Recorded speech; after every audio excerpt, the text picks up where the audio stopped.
ગાંધીનગરમાં BSF SSD જીડીની લેવાયેલી શારીરિક ભરતી પરીક્ષાનો મામલો 21 અને 20મી ઓગસ્ટની બેચની શારીરિક કસોટી ફરી લેવા માંગ કરાઈ। 20 અને 21મી ઓગસ્ટે વરસાદના કારણે ગ્રાઉન્ડ કાદવવાળું હતું, તેના કારણે ઉમેદવારોને અન્યાય થયાની રજૂઆત છે। 20 અને 21મી ઓગસ્ટ બાદ વરસાદ અને કાદવ કિચડના કારણે પરીક્ષા રદ કરવામાં આવી હતી।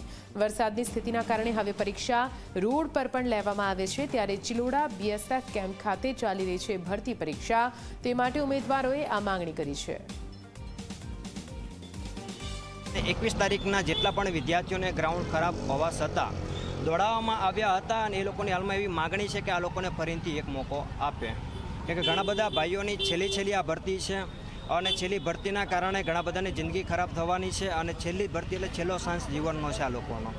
તો હવે આ લોકોની એક જ માગણી છે કે અમને ફરીથી એકવાર મોકો આપો, કેમ કે આગલા દિવસે આ લોકોએ 22 તારીખવાળા વિદ્યાર્થીઓ અહીંયા ગાડી દોડવા ગયા હતા અને એ લોકોને એમ કહેવામાં આવ્યું કે તમને ગ્રાઉન્ડ ઉપર દોડવું છે કે રોડ ઉપર, તો એ લોકોને રોડ ઉપર દોડાવવાનો મોકો આપ્યો ને એ લોકોની તારીખ ચેન્જ કરી છે 8 તારીખ। તો પછી 20 અને 21 વાળા વિદ્યાર્થીઓને કેમ દોડાવવામાં આવ્યા?